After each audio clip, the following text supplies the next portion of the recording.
And that's the reason why I get out of you. So here, try to get a finger up there or something. Clean that shit out, boy. All right? That's why God gave you a pinky. Oh, man, he comes in and attacks the right guy on the right time. Oh, yeah, it's going to be a good episode. Oh, my God. That is fantastic. Oh, what? Do they have a butt cleaning machine? Get fucked, Stubbins. No, so the whole running joke is these two always make fun of me no matter what episode we're doing. They're always doing something to fuck with me. So it's great that you attacked me first. You're leaving yourself in the morning. Do you have difficulty going to the bathroom? Is that the problem? Yeah, that's what it is. It's hereditary. You got to take steps, man. You got to take steps, you know? Yeah, I take a lot of steps, man. Mostly to the refrigerator, but yeah. Shut up. All right, we'll be right back. We need water. Right back. Let the chaos begin!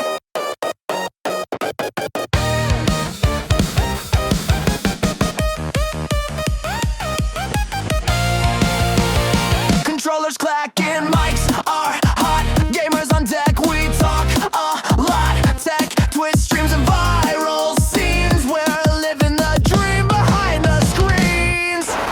Gaming, streaming, chaos supreme, the crew that breaks your algorithmic dream. From pixels to madness, we light up your feed. It's Mr. Stubbins, Vigi, and Nimbus, yes indeed.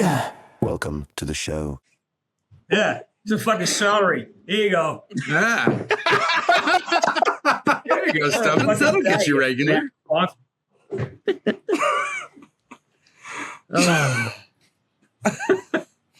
Damn. Stubbins, is that German from I'm a fat fuck? Jesus Christ. Oh, my God. Oh, my God. Oh, my God. Love it. The mad respect, though. Because it comes from James Burns. Because it comes from Burns. Wow. Oh. You guys fucking wish you were rolling on that one, weren't you? We're recording now. We're recording now. Recording all this shit? Oh, my God. Yeah. Heck yeah. All right, well, my bad. We gotta have an insult. Oh, no, you're reel. good. I'm sorry, Stubbs. Fuck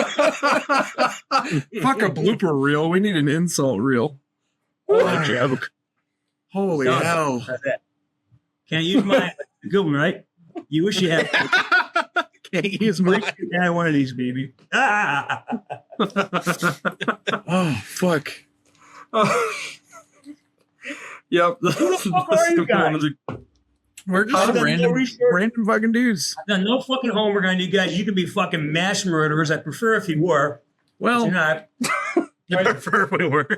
You probably just a bunch of fucking incels. You know? So about a year and about a half ago, Vigilante and I started the podcast with another guy. We're a bunch of streamers. We play a lot of games. And I was like, hey, I want to start a podcast. Are you interested? And he was like, yeah, we'll do it. The other guy fell off. We brought Nimbus on. Things have gotten better from there. We just started reaching out. We're like, hey, who can we talk to? Relative. Well, Relative. was the decision to bring Nimbus on a bit cloudy? Absolutely. Yes. Absolutely. It When I was. do clean jokes, nobody fucking laughs. All right? You guys are fucked up. yeah. Well, yeah. Yeah. Well, Yeah. you obviously got us right out the gate. We are. We are definitely fucked up. It comes with the territory. My mother told me I had to play with motherfuckers like you. That's the talk. Those motherfuckers.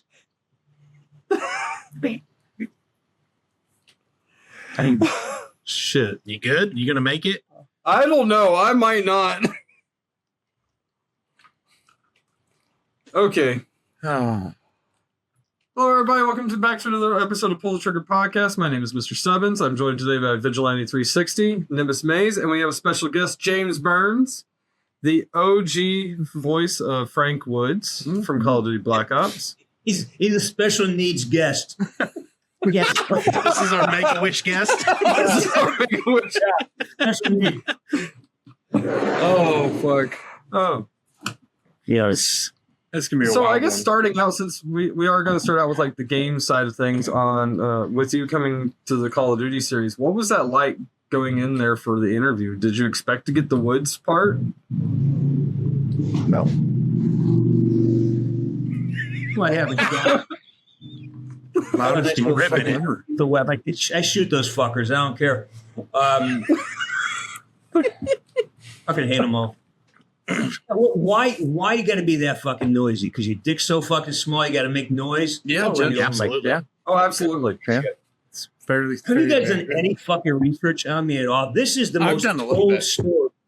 It's the most told. There's a whole fucking video on my YouTube channel that explains exactly how it happened. I did And not see so, that. you Okay. dumb fucker. I know. You know, Okay. I've been doing this how many decades? Not fucking years, decades. And you Shame on haven't us. researched the origin story of how I became Woods. Sorry, sir. Sorry. Sorry, sir. Or they're just fucking lazy. Either one. Well, yeah.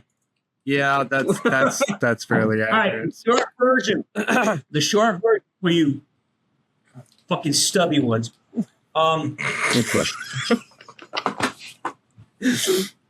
Shit.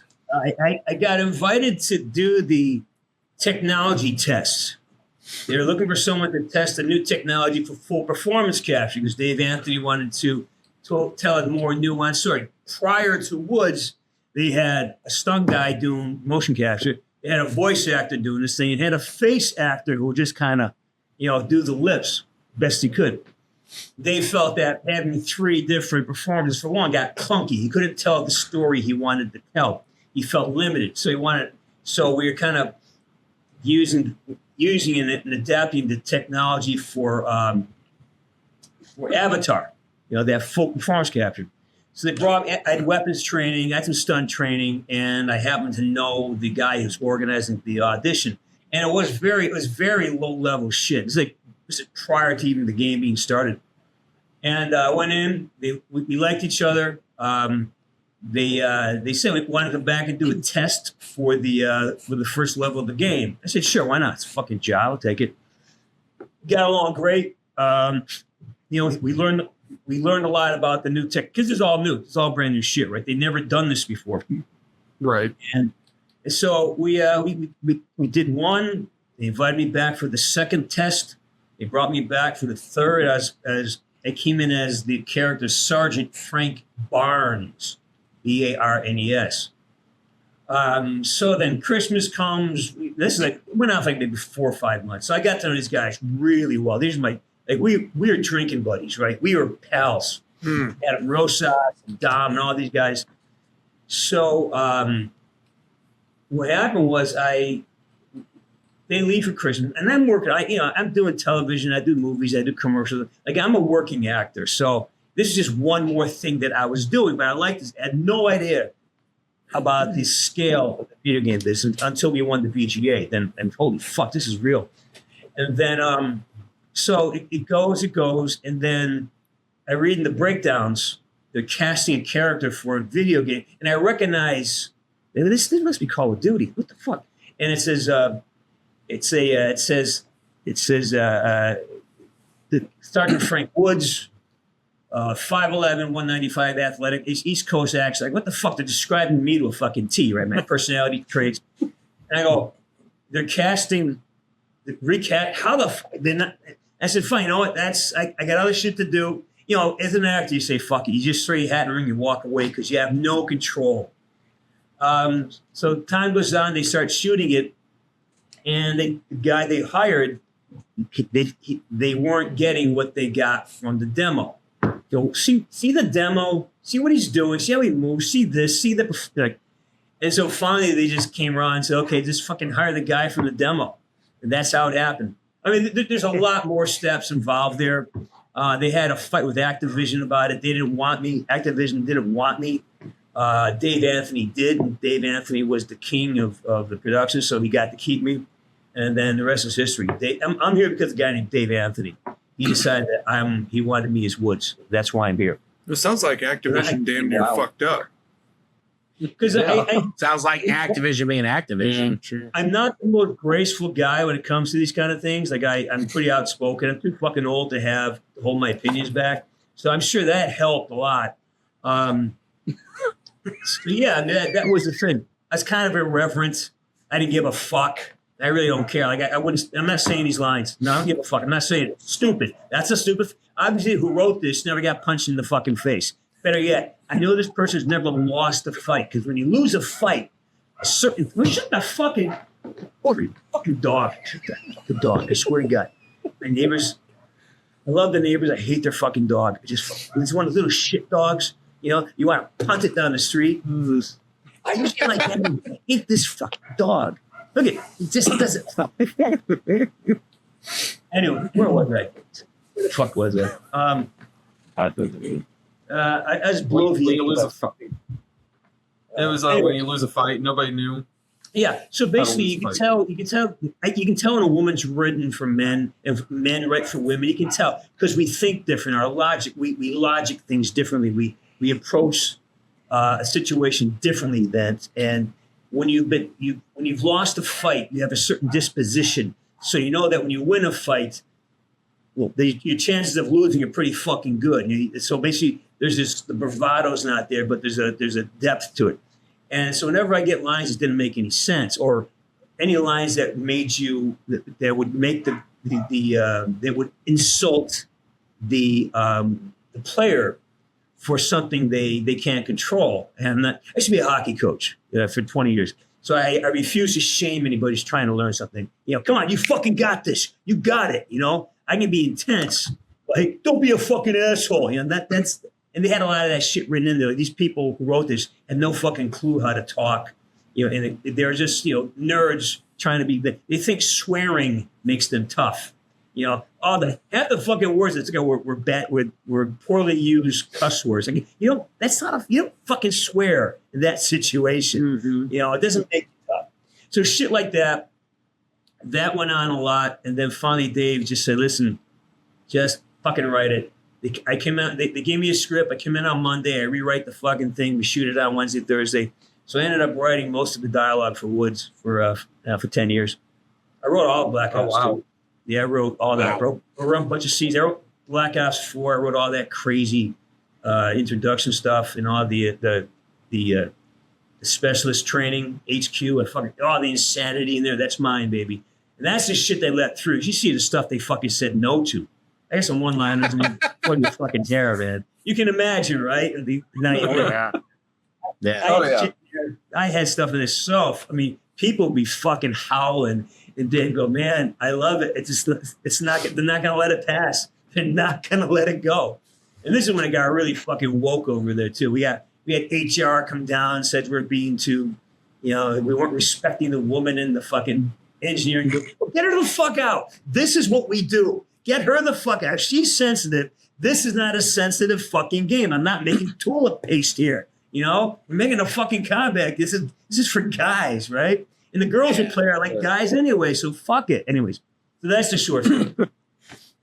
So you mentioned actually coaching sports, and it says here, before acting, you worked in a weapons plant, played hockey for money, coached sports, and even played guitar in dive bars. Looking back on all of those, which one of those jobs really prepared you the most for acting? For acting? Yeah. Or did any of them have any influence on your acting? Am I prepared right now for acting? Are any of us prepared for anything? Philosophical. I like it. It took me a minute to figure out how to do this thing. And it really had a lot to do with what prepared me for acting was my need for psychotherapy. Was my fucking absolute all my issues and delusions and it was the only place you can go to analyze yourself and get paid for it. You can study yourself and they pay you for being fucking batshit crazy. They can pay me for being a homicidal maniac. I'll get paid for that shit instead of going to jail for it. So that's kind of what it was. I think you either have. I couldn't do a job, man. I can't show up every day for the rest of my life. I'm great when it comes to 6 weeks in a movie, man. I'm fucking locked right. I'm laser focused. I'm locked right in. But I like having things in because it's like being an athlete. You have seasons. You got day one, and then you have the championship. What do you do in between those 180 days? Mhm. So I really like doing projects. So my construction, the way I'm built is really good for that. And then, I kind of, I came to it kind of late, so I brought in some baggage that was good for the times. So it was all about timing, and a lot of it was just, I think being a hockey coach is what gave me the skills to persevere, trying to getting into this business, because this business is fucked up. It's really hard. So you have to have an understanding of what you're doing. For me, it's always been about, for me to learn, I have to be able to fail a lot. So it's like practice. You got to fail a lot. And this business, you cannot fail in situations of consequence. Don't go into an audition unless you're going to be fucking great. Mhm. You get one shot, because that's first opinion. That first impression lasts forever. There are people right now who I auditioned for too soon who will never see me because they think I've won all kinds of fucking awards and shit, right? But they still won't see me because their first impression is something I did. I did a fucking horrible job in an audition. That was 20 years ago. So that's the harsh reality. And getting good at it, knowing how to walk in and say, okay, how do I make this work for me? What is my brand? What do I want to do? How do I see it? And then having the balls stand by your decision, and does that help? Does that explain Yeah, it? no, that was great. Yeah, no, that's perfect. Did you just say, yeah, no?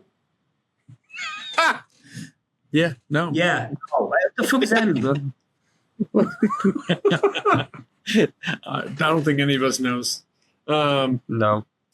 So let's see. Man, you've already told us so much of your story already. Where to go from here? So go ahead. you were on Saturday Night Live back in 1986. What was Kinda. that like? I did I did a spoof commercial for them. So I was there. I was on set, but I'm not part of Saturday Night Live. They hired me. I don't know why they fucking hired me. I mean, I wasn't even an actor. I had done a Wheaties hockey commercial, and I'd done a couple things, and I don't know how this happened. Is that I think one of the producers who was working with me on the Wheaties commercial remembered me from the commercial and said, we can get this guy. I know him. And so it wasn't even an audition. I got called up. And I wasn't really an actor in the 80s and 90s. I just would get jobs, commercial jobs. Just me being an asshole. Me just being, I've never had any acting classes. I just go to do what I do and hope I don't have to have lines. And so they gave me the stuff. I just had a conversation with the girl and they shot it. And so it's like a spoof commercial. It was fun though. It's like I got to go on set. I got to be on the set of Saturday Night Live for some of the stuff. They took us on location. It's fucking great. Yeah. But If you I'm ever not got gonna the say, chance, would you go back? It's good. What's that? If you ever got the chance, would you go back? What do you Saturday mean? Night Live? Just Back go in- back on set and back just in do stuff 1980. with them? Back to No. 1986. You go back No, to not like now. 1986. Yeah, no. No, if you ever got the chance, just go back on Saturday Night Live again. I was never on it. Would you? No going back. I was never on it. It was a commercial. Okay. It was a fake commercial that was shot, that's dropped in. So I think what Wasn't what gone. he was getting at is if you had an opportunity to be a part of the Saturday Night Live cast, would you go back and join the cast? No. No. I don't do that shit. I'm not that. First of all, I'm not woke, so I don't buy into that shit that they do. I fucking destroy everything they say. I hate their whole fucking anti. It's just they're full of hatred. I hate that shit. It's a joke. They're full of hatred. I hate that shit. You gotta try listening. That's why it wouldn't work. That's why it wouldn't work on fucking. Look, I'm not a big enough star for them to make fun of, and I'm not a good enough comedian to make it good for somebody else. So, that's. I mean- no, I did. I'm not a fan. You're a pretty good insult comedic, so I like that part. No, Of course you do. this is the locker room. Because you guys can handle it. You Of guys aren't course. pussies, right? Oh yeah. Well, Right. Yeah. 2 out of the 3 of us. I thought you'd fucking melt. I wouldn't do it. But I know you guys are all up there. You know, Give Stubbins another 20 minutes and he'll probably start. He might cry. well, I'm not talking about Stubbs. I'm not talking about Stubbs. I don't know what the fuck he is. But you two guys are cool. Stubbs, I mean.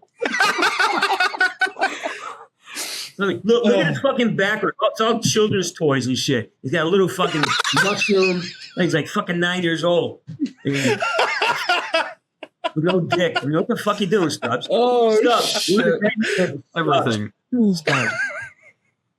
My name's Stubbins because I have 7 Look at your fucking corgis. bathroom. Look at all the fucking let children live there. Oh, shit. Okay, so your band Runner that existed in the late 80s, what is your favorite memory from that era? Your favorite memory? From the 80s? Is that what you just asked him? Yeah, well, What's your favorite we're 80s memory? 90s. We're 90s kids. You're asking me for Right? memories from 40 years ago? I came over and had for fucking lunch. You kidding me? Omega 3s. It helps with your memory, apparently. Right. I have a good story. We it was crazy. The 80s in New York were crazy. We got to open for Joan Jett at a place No called way. at a place called the Limelight. Yeah. We weren't bad actually. I think we could have done something. And I remember we were it was just crazy. And it was a benefit for the Hell's fucking Angels. Oh, that's dope. So and I'm standing there, we're playing. I'm this little long head of perm, glamour, kind of long hair, and we weren't allowed to play through. We could back then the stage was so small. You had like Billy Idol stuff took most of the stage, and then Jones she's going through the same Marshall stacks. So we had like maybe 3 feet of stage. So we had to go through her system settings, and then it worked for our music because we had some, it wasn't really rock. It was kind of the in-between rock and techno back in the day. And so we're playing, and we're playing, and it's a shit show. Just we sound terrible. Nothing sounds right, and we're just fucking. And I broke like 2 strings on my guitar, and I have this banging chords. And then I see this guy. So we get off the stage, and we just really stink, and we're just really terrible. This really rough-looking dude, like stabbed in the face a dozen times, walks over. You! I go, oh, fuck, dude, were we that fucking bad? He's going to kill us now? And he goes, you! I know you! And all the people are like, what? He goes, yeah. I grew up down the street from you. He gave me his name, go, holy fuck, you're in the Hell's Angels? And that's my memory I got. That's pretty cool. That's pretty cool. That's actually a really cool memory, though. Just to have someone like remember you from childhood. Well, I have that a lot, man. That's it.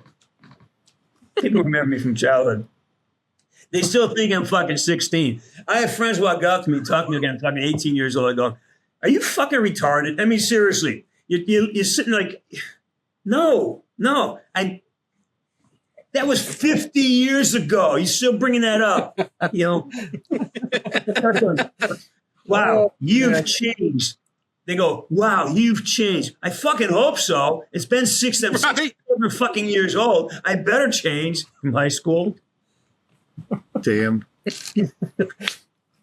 You've spent a lot of time around military personnel through USO tours and your work. What's something you learned from those experiences that really stuck with you? You got a fucking weekend? I do. We got all the time in the world for you. What I learned is that I have never seen so many squared away young men and women in one place. Just the level of, because we were in Afghanistan, Kamar and I, Kamar Dulares, we were in Afghanistan, and we were in hot zone, we were in combat zones, which is totally fucking exciting, and the guys there are they're so squared away and so like focused. And I felt safer flying in a Black Hawk gunship over a hot zone. I felt safe. I felt safer with my fucking Marines and my Apache behind me than I do driving in LA. I felt these guys had such command. And the story was like, if they let us loose, we'd end this thing in 2 fucking weeks. And their whole thing was like, they just had their hands tied. He goes, man, we know where they are. We know what they're doing. Just let us go into fucking Pakistan and fuck them up. They go to Pakistan, we got them. And this is like during, so it just really is, if they were allowed to do their job, they'd fucking get jobs done. But they just, all the politics get involved. And who knows, like, what the fuck happened in Benghazi? What the fuck? At least now I think there's the leash is off a little bit, so they can probably save more lives. But just the amount of the integrity of these young men and women is phenomenal. Fucking phenomenal. And plus, we were flying, I remember a good one. We were flying from Kyrgyzstan into Bagram, and we're in this Galaxy, this big, massive flying hotel. It's the size, there's something this big has no business flying. It just shouldn't be in the air. It doesn't make any sense. Like that should be in a fucking ocean. That cannot go up in the air. And yet this thing just, how the fuck, it's beautiful. And so they brought us up into the flight deck, which is huge, like the size of the studio here. And I had some pilot hours, so I walk up and I'm asking pilot questions, and they have and then I'm looking at the instrument panel, and all these red lights start going off, and it says, lock, launch. Like, these are all warning signs that we're being. I go, what's this? He goes, we're being painted by a Chinese radar because it flies on this very narrow route across this mountaintop. I think one side's Pakistan, the other side's China, and so he goes, yeah, they fuck with us. They'll paint us with radar signals in case they go, do they ever fucking launch? He goes, nah, they're not going to launch on us. We got countermeasures. We'd embarrass them, but they just fucking with us. We know who those guys are. So that was like, wait a minute, we're going to have some, are you going to do some pilot shit here? Because, so that was like, all right, you guys got this, right? Yeah, we got it. Yeah, we're cool. Don't worry about it. He goes, don't worry about it, Sarge, sit down. So and they're more interested in what I'm doing. I'm thinking, no, I want to see what you're fucking doing. What are you guys doing there? That's awesome. That is awesome. And then I got to go on a nuclear submarine. That was those fuckers. The submariners. That's a whole other breed of human being. I think you got to be to go through that kind of shit. Yeah. To go down. Who knows, 1,000 feet under the water, no light, pitch black, and you're in this tube. I go, I'm freaking out. I can see the hats. I'm claustrophobic, right? These guys love it, man. No, They sleep next to the torpedoes. They got hammocks between the weapon silos. Look at the people. These guys out down there cuddling torpedoes. It's like guys doing pull-ups on suspension racks. I love these kids, man. I love them. And they're 25, they're 22 years old. Yeah, young guys. I love them. I love them all. Can't do enough for them.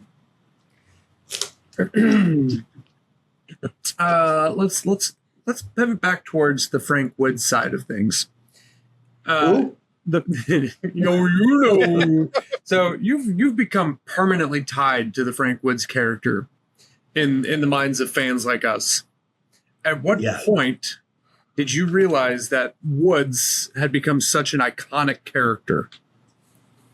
Just now. You just told me. I had no idea. Glad to enlighten you. Yeah. It goes back to the origin story. I almost didn't take the job. When I got the initial offer to do the testing, I wasn't going to do it. I don't want to do a video game. I thought it was all stuntmen. It wasn't. I was trying to do acting work, and I'd done a bunch of bad movies, bad films already, and I started getting traction. I was on General Hospital for a couple of years. I was getting traction. I didn't want to go backwards, so I thought this seemed I was going backwards. Until my manager said, "No, do this. This is you're gonna like." So, but still, I had no idea that the video game industry dwarfed the film industry. It's so much bigger. There's so many more people.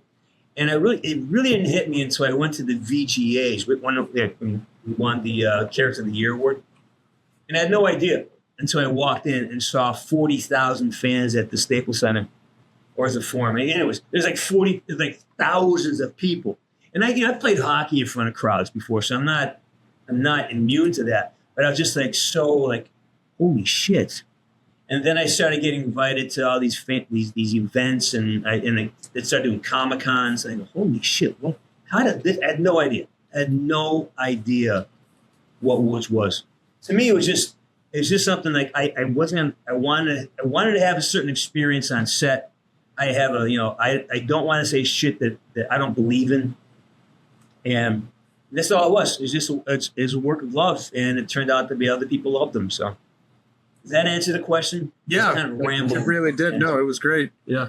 Because Woods has become this such iconic character when it comes to the Call of Duty franchise. He's been in so many of the games from Call of Duty Black Ops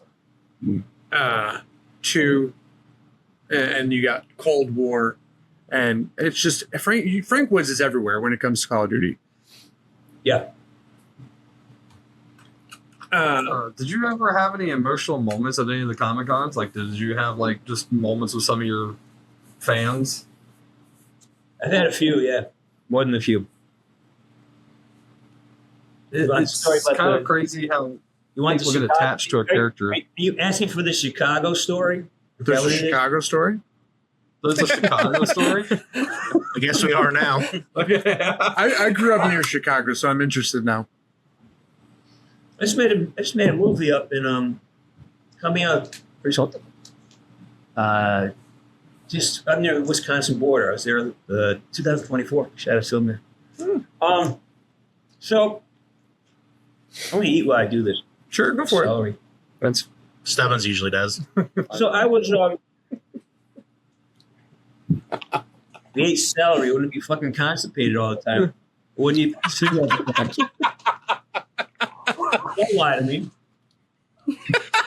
Look, he's got to go now, and he can't. Look, he's bloated. That's it. It's okay.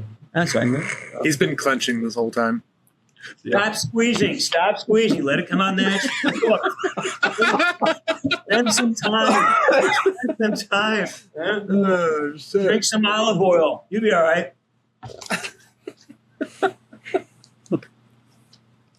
So I was at a Comic-Con in Chicago. And usually I can read the room pretty well. Sometimes I miss. Sometimes you see a guy walk by dressed like me. He has no idea about Call of Duty. Other times I see some guy dressed like an accountant come down and pick his kid up. They go, dude, I'm your biggest fan. So I never know who's going to be a fan. I just don't. I can't tell. But I can tell when there's a parent there and they really are not happy about my profanity. They give me this look. And all they say, well, can I have a word with you? Oh, Yes, ma'am, you can. You have to swear so much. I go, man, I fucking don't, but I fucking do. And that doesn't go over And so that, I can tell right there, if they laugh at that joke, I know I'm good, but if not, I say, well, we do have a sanitized version of it at the Walmart, so you can buy it there, So there's a censored version of Call of Duty. How have I missed this? I've done the sanitized version of it. It's terrible. I have no. Glad I've never played that. Gosh darn it! It's just the opening and end credit. That's what it is. You get none of the gameplay at all. Yes, darn it! Gosh darn it, Mason! You shouldn't do that. I was awful. I was awful. Oh my god! I couldn't Gosh imagine. darn it, Mason! Now, we've done Dang it. we've done a couple of these interviews with a couple of the other voice actors from Call of Duty, and one of the biggest questions that we've asked everyone that we've had on, and I love the answers that we've gotten so far. Boxers or briefs? That's his personal question, and that's just because he's weird. But out of all the lines that you've had to perform, were there any that you completely just said, I don't like that, here's the one that I'm gonna do, and that you just loved, that stuck with you forever? Like, I wrote them all. for example, one of the ones that I No. was like one of my personal favorites was when we had Damien Gerard on, and he said in the cars when you're driving, they wanted him to say, "Hey, get out of the way" or something like that. But instead, he tossed that to the side and he put in the line, "Beep beep, motherfucker," and it was probably one of the funniest things. Like, it was great. It happened. Yeah. So, do you have any that really kind of like stuck with you that you were like really proud of? Dude, I wrote 90% of the. That's fair. That's true. Just look at Black Ops 2. Just call it that. I wrote all Black Ops 2, except for the battle chatter, but I got in. Yeah, So we have Depends on the you day. to thank for the greatest Call of Duty Black Ops of all time. Well, I wrote all Wood's dialogue, yeah. Well, This arson version of it. Black Ops 2 And was then I hands wrote- down the best one. And I wrote Don't you the agree, Stebbins? And I Oh, wrote wait. the- You still I haven't wrote- played it. I wrote the end scene, that one. All right, here. Oh, that one where David Mason's dad's alive. I wrote that scene. You know? Really? Work this shit out, you know. Like a couple of fucking broads. There's Batshit, where are my smokes? So that happened because the girl who's playing it never made. I think the scene made one of the endings. Where I'm fighting with the nurse, literally fighting with. She's trying to, and the actress was great. We had a ball on set, and she was standing there watching the scene. I nicknamed her Nurse Batshit, and so I nicknamed Nurse Batshit, right? And so, as an homage to Nurse Ratchet from One Flew Over the Cuckoo's Nest, so Nurse Batshit. You guys Love have it. no clue what I'm talking. Okay, so that was the thing, and we're doing the scene, and it's like, like a couple of fucking broads. Work this shit out of your own time. And then I saw her, and I'm rolling off. I go, "Hey, there's Batshit. Where am I?" And literally, I had these cigars I was using, and she took them. I go, "There's Bat. Where are my smokes?" And that was just, off the cuff. That was right there. That's A lot of Wood stuff was generated from, a lot of it was actually preordained. There's a handful of things that came off out of a candid moment. But again, since they had given me the autonomy to write my own shit, and you see how I talk. This is how I talk. So me and Woods talk the same way. Yeah. You're not going to find like when you meet me now, you know me. Oh shit, is he really acting? He's not a very good actor because this is what he sounds like, So a lot of what I do is it's like voice actors are fucking ridiculously talented. I'm not one of them. I'm just a guy who has a certain personality, and the only other voiceover job I've done is Yakuza, and that was a gift. They just offered it to me because the producer knew me. He said, "Just bring him in; he'll be fine." But I've auditioned probably for 700-800 video games and never got one. Never booked anything. It's crazy. Yeah, I don't like when I sit around with Nolan North and all these guys. These are talented motherfuckers, man. Some of these guys would go through 8 or 9 different, like Quentin Flynn's a friend of mine. I mean, he can go through a half dozen voices and like that. I go, and you'll be on a panel. And these guys are doing all this voice and they come to me and I go, I'm just a truck driver, man. I'm just sitting here waiting to pick up my load. That's all because I got. This is what I got. I don't really do anything but me. Yeah. So. That's cool though. That's really cool that you you had the ability to just write how you speak and just be you as the character, and that's fantastic. And it made for a very, very, very iconic character. It worked. Apparently, it worked, right? Yeah, it worked, and it worked well. It worked very well. Oh yeah, for sure. like you shaped everything that was Black Ops at the time. So, you know, I grew up with Black Ops 1, and like these guys said, I didn't get a chance to play the second one. It was money issues with my mom and stuff like that, so I didn't get a chance to. When did that? I will eventually. I don't know. It's been a while. I need to get it and pick it up and play it. Didn't have. But I grew up with the original Frank Woods, and that was something that, like, for me, coming home from school and trying to get away from everything I was having to deal with at the time, it was something that got my, like, aggression, anger, and stuff out, because obviously I was bullied in school a lot. So coming in and being able to play a game. Here I am picking on you in the fucking show. It's fine. I'm used to it by now. Oh, you know, like, It has to do with You us. see? He's used to it. It's fine. Now putting you in the balls. Burns, he says, no wonder you got kicked out the fucking franchise. Wonder. Now we know.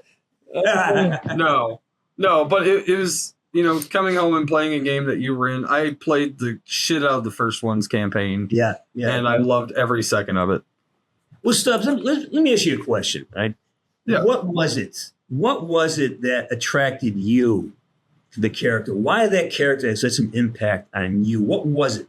Can you? I think it was honestly like the inner me that wanted to be that way, but I knew that like physically I couldn't.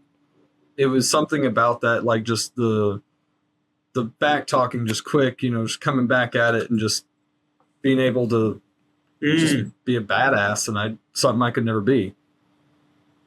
So you felt that Woods was formidable.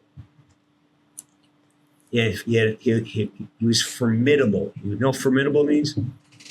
He doesn't. He's gonna have to Google it. He's gonna have to Google it. I'm sorry, guys. I went to college. Fuck it. I'm sorry. No, it's fine. I'm just a dumbass from Alabama. That doesn't make it any better. No, it doesn't. But, you know, to be formidable means that you have poise and strength in a situation. That you're able to marshal your capabilities and your forces, and you can stand your ground. You know, you're a force to be reckoned with. That's a good Right. So here's what I always say. There's a thing in 12-step programs and other places too. It's called you spot it, you got it. And that works in both directions. If I look at somebody and I start looking at that guy's being an asshole, he's driving the only reason I know that is because I know it in myself. And the reverse is true. If I see somebody say, man, that guy's a badass, the only way I can know that is because that already exists in me. So whatever you felt about the Woods character, it actually is living in you. You just haven't, or maybe you haven't called upon it in the way that it's right for you. And so that means you don't have to look at, I'm a trained athlete. You know, I've been everything from football, baseball, hockey. I was a fighter. You know, I did karate, aikido. I'm a physical guy. In guns, archery, that's what I fucking do. But it doesn't mean it's the only thing that makes you formidable. You know, being able to crack a joke when you are, being able to just wake up in the morning and go to fucking work. You got to find where you're formidable. Where am I a force to be reckoned with? And start from there. And that's the best acting advice I ever got when I had one class. I hated acting class because they always try to like, you know, tear you down and build you up. Yeah, fuck yeah. Good luck with that, pal. You know. But there's one guy, his name Corey Allen, and he was a marginally, he was a journeyman actor. He was a director. He was in Rebel Without a Cause. He played Biff, the guy who goes over in the car, and he was so wonderful. He would just say, look, don't try to do it. Just start from where you are. Whatever you're feeling right now is perfect, and then move from there. And as a musician, I was just working on this song last night. Where do I start? I did the gig last night, and I was feeling kind of off. I go, you know what? Be off. Be fucking off. Like, hey, I'm gonna start the song, and to myself, like, just be off. Be where you are, and because it's about the authenticity that we're attracted to. Woods is an authentic fucking character. He's authentic. Like, you just believe him. Right, wrong, good, bad, warts and all. He's fucking authentic. Well, it's because I got to write for myself, right? It's an authentic voicing of my disposition. So if you're going there, coming back and feeding off of this every day, what that is that you're hungry for your own authenticity. That's how I built them. That's what, because this is my hockey coach coming at me right now. What is your thing? Are you a fucking grinder? Are you a shooter? Are you a goal scorer? If you're gifted scoring goals, your job is scoring. Don't go get in a fight. I got someone else that score goals. If you are a guy who's good at digging the puck out, that's what you do. Find your role and then maximize that motherfucker. And that's what I try to build into every line. Woods was a coaching job for me because he's always giving people information. How do you get somebody to do what they need? How do you get somebody to jump over their fear? How do you motivate somebody to move through something that they normally wouldn't give themselves the opportunity to do? And you do that by approaching somebody with absolute authenticity. Here I fucking am. Are you going to join me in this stripped down version of yourself? And I think that's why a lot of people just fell in love with Frank, because there was no layer. He wasn't a fucking onion. What you saw is what you fucking got. There wasn't more to it. That was as simple as you get. So you can trust him because you know exactly what's there. Right. That was fantastic. Did I just blow the whole fucking mystique? Yeah, he's a fucking asshole. Build it up. Build it up. So, have you been or are you still a gamer yourself? And have you ever played Call of Duty? And then, follow-up question: hearing your own voice, was it ever weird to hear your voice in game if you played it? It's a lot of fucking questions right there. I did start playing a few years ago. I was horrible at it. I have no understanding of how to use a controller. It was painful. It's painful to watch. I did it on Twitch. I had this one guy, his name is Wolfie. He's a pro gamer now. He has the record of rescuing me 253 times in one game. He revived me. Gives a fucking stuff. I have one victory. The guy named Narks was just a badass. He goes, go over there, fucking hide, just don't die, just keep moving. So one guy's with me. They would move me he would not be fucking took out a whole crew himself. And then I got a victory. So I have one W. But I had nothing to do with it. I have one kill. It was in Gulag. I had to share it because I think we both shot the guy at the same time. So that's it. But I quit that. And then I was dating this girl. And we both started doing zombies. And I said, hey, zombies, but at least not shooting at me. And then they showed me this map called Outbreak, this massive map, right? And I found I could stay in it for hours and not have to die. And I started, me and this girl were seeing each other, and she would always do better. I go, how are you fucking, she was like, oh, because she runs away. So, oh my God, if I just run away, I don't have to, that guy just charge in and get, I got to go back and regenerate. She says, no, we just run away.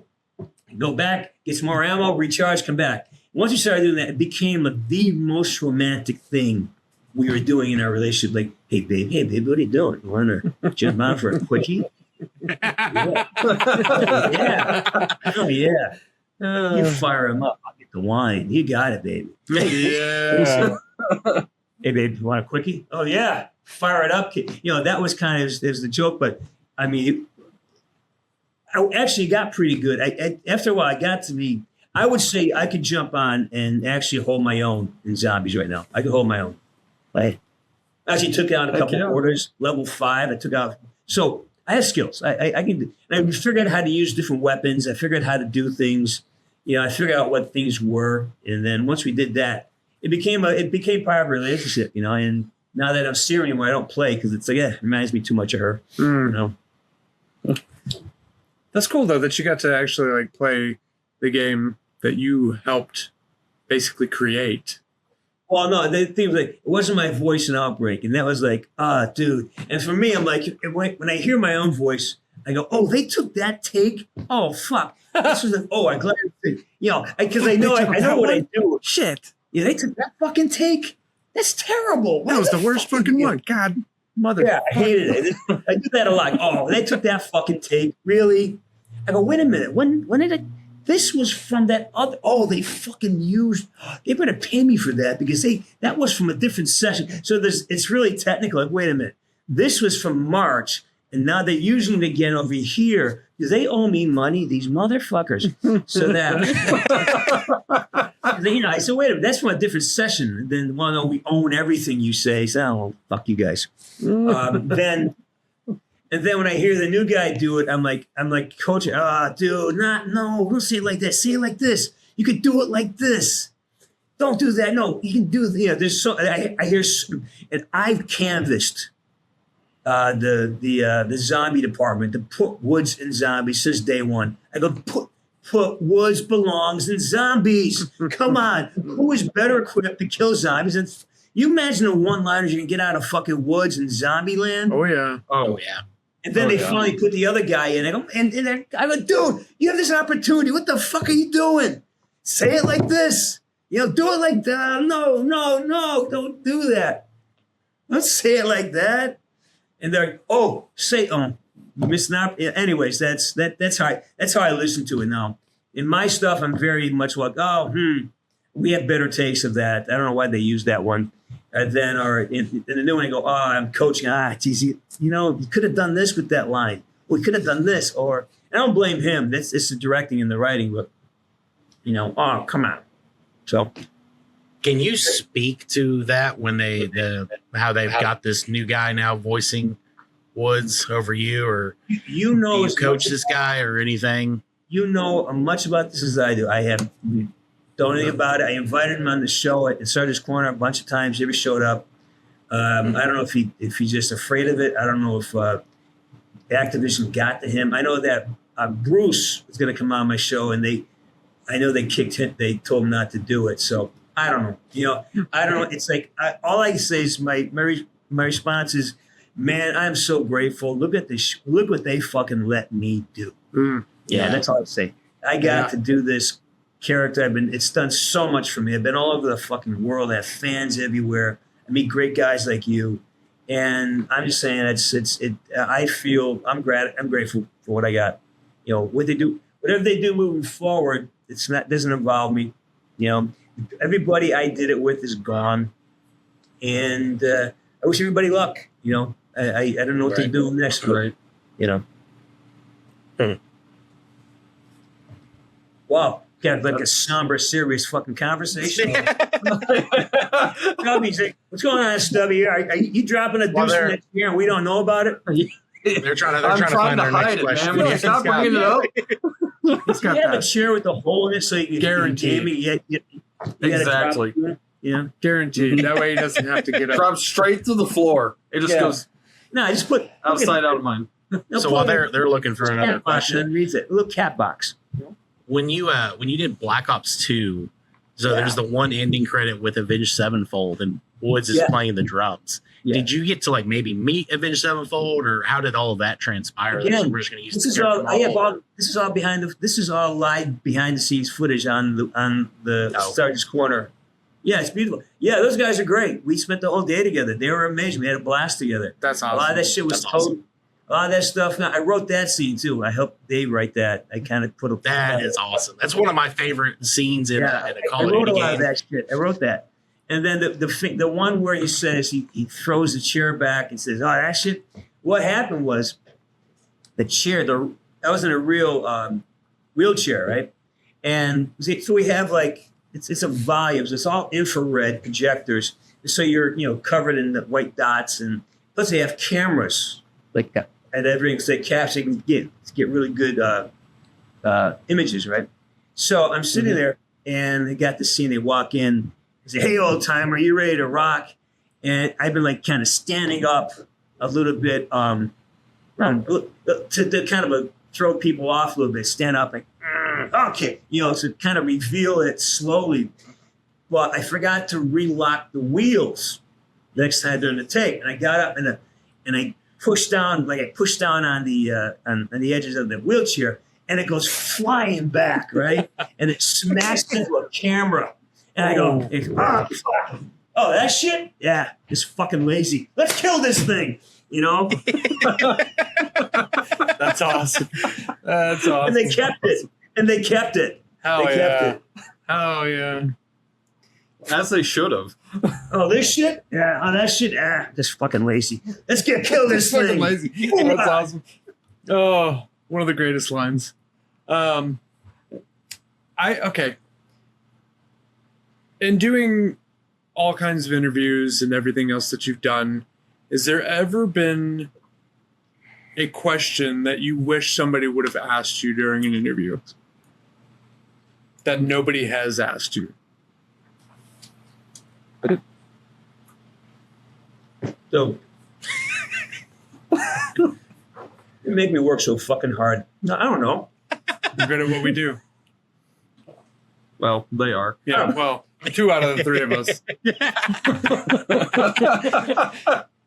I don't know, man. One guy's just here to pay the bills.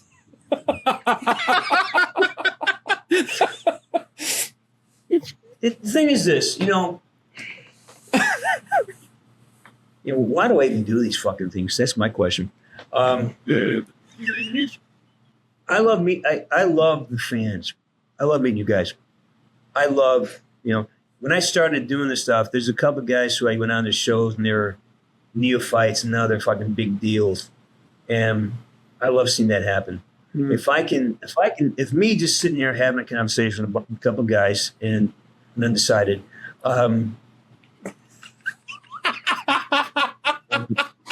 Fair enough. No, I'm sorry. You've made a decision. I can tell. Oh my god! The title of this one is just Stubbins Gets Teared Apart By Frank Woods. I love that Look at that stuff, Frank man. Woods. That's great. I like you guys. I love the fan base. I think you guys are fucking awesome. And this is why I tell everybody who when I do Comic Con, someone buys a poster or something, I say, man, you know what?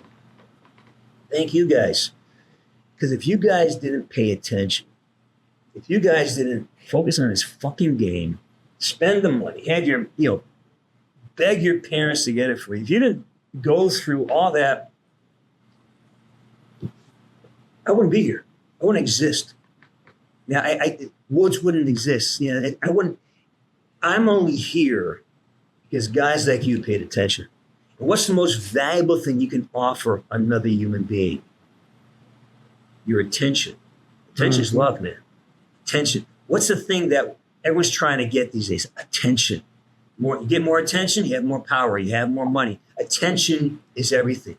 So be careful what you pay attention to. Pay attention to your attention. But so I'm very aware that people's attention comes at a premium, and it costs them something because they're not paying attention to something else. There's an opportunity cost. Everything I focus on means I'm not focused on something else. So, I do these because I'm just grateful. I think, you guys deserve. And one thing I always had a conflict with Activision about is like, you guys deserve attention back because it's they bring in these big gamers and influencers and treat them like royalty. But the kid, his dad's got to go out and struggle an extra shift to buy him a fucking Xbox so he played the game. He doesn't get anything. That's the kid I fucking care about. The kid whose mom had to do a little extra work so he can get him Christmas. Fuck. These are the people I want to fucking be with. That's why I'm here. Like, those guys are more important to me than all the fucking, they got, go on, Dr. Disrespect, do your thing. I don't give a fuck. You know what I mean? I care about the kid who's just like, maybe he's got, 12 followers on his YouTube channel. And maybe I can get him another 12. I don't know. But at least he feels like this big thing, this big monolith, monstrous entity called Call of Duty sees him. You know what I mean? Yeah. I see you guys. I fucking see you. And that to me, that's the gift that this has given me, that I get to say, guys, we fucking see you, man. Those That's fuckers, man, awesome. they listen. Yeah. I see you, and that's worth it all to me. What I've learned from these interviews that we've had is that all of you guys are about the same way, and you're really, really about the fans. And I love that about you guys, because that's, you get into the bigger acting scenes. Like if you get into big time movies and stuff like that, these big name actors, they aren't as personal with their fans. Half, some, not all of them, right?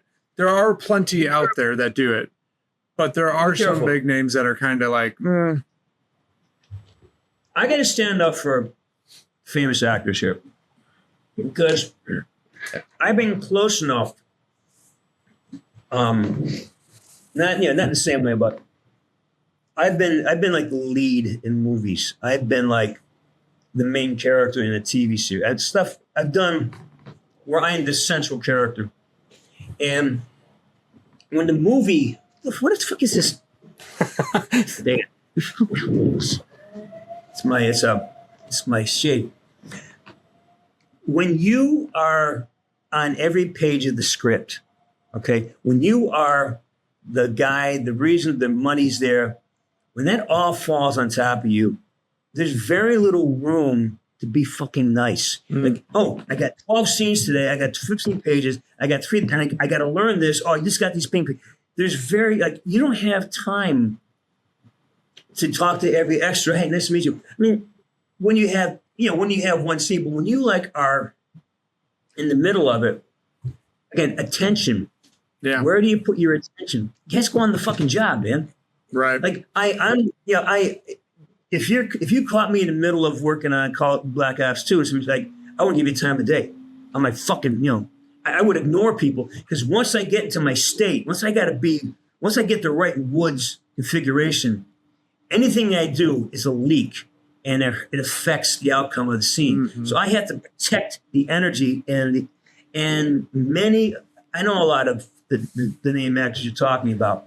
Great guys, love their fans, but when you are responsible for the outcome of the scene or the movie, you don't have the luxury of letting your energy drift. You got to be locked in, especially some of these great fucking movies where the guy really has to lock in. Well, you that's gotta why- understand that. That's why I said not all of them, right? But there are some that are very, I wouldn't say like they're just not people. You know what I mean? Like it's not that they don't care, it's just they don't know how to interact Or they're with other just shy. people. Sam Worthington is terribly shy. Oh, Terribly that too. shy. That too. It's nice to see guys like you or the other guys that we've interviewed come out and tell us their story, or to interact the way that you have with us and completely destroy Stubbins. It's stuff like that. It makes you fun. it makes that immersion break down a bit, right? And now you're just another guy that's hanging out with a bunch of other guys. You know what I mean? So it's not like it becomes more of a, instead of we're talking to the voice actor of Frank Woods, we're talking to James Burns. Yep.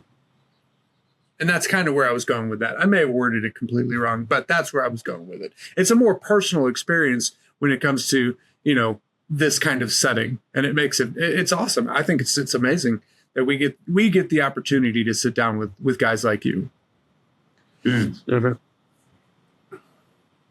Okay. Yeah. That's all I got. That's all I got. No, Yeah. we definitely do appreciate you taking your time out of your day to come on here though and speak with us. Wait till you get the fucking bill. Are you kidding me? Oh shit! Remember, You sent it to I Mr. fucked the guy that Stubbins. pays the bills. Send it to Mr. Stubbins. Oh, shit.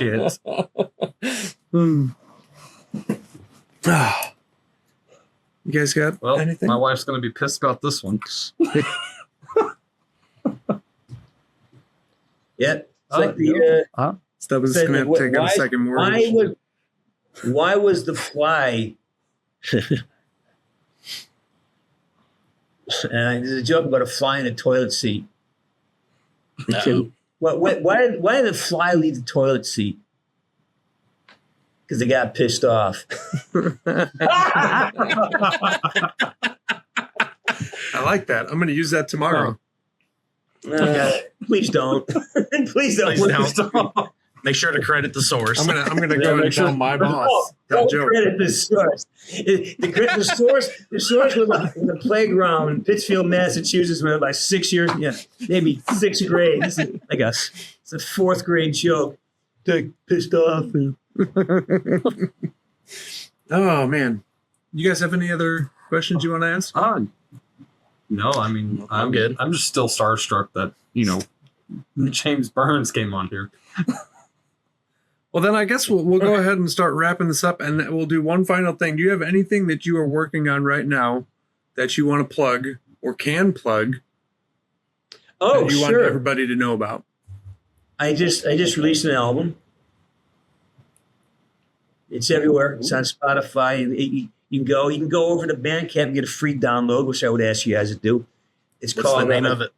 James C. Burns Music 1, O-N-E. It's the first. The next album's coming out. It's going to be 2.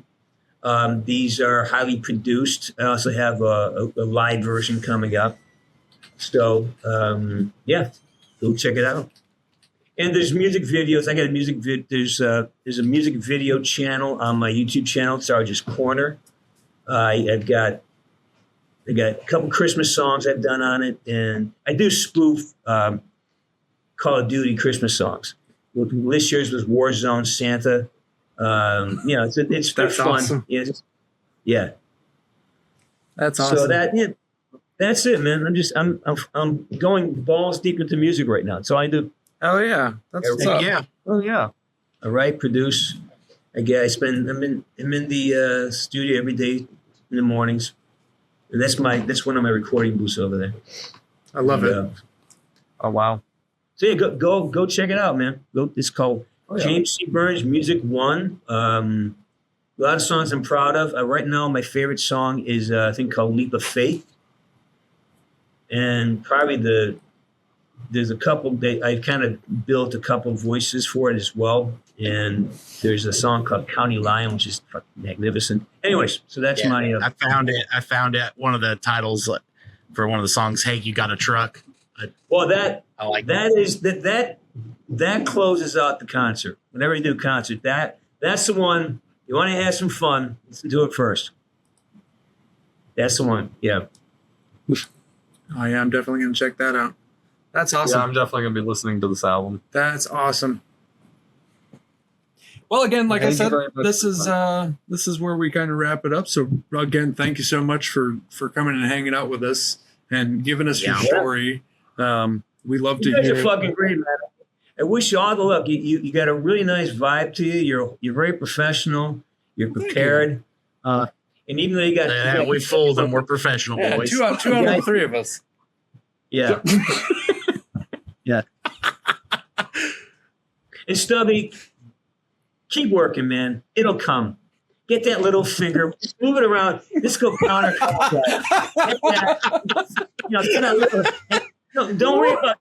Don't worry about poop under the fingernail. You can wash it out with a little. Get a toothbrush. See. Usually I'll just use my wife's toothbrush. Yes. Now, see, there he is. There's our Stubby. There's our boy. Oh, that is awesome. Oh man. All right. Thank you everybody for joining us today. This has been a great episode. We'll see you guys next time. See you later.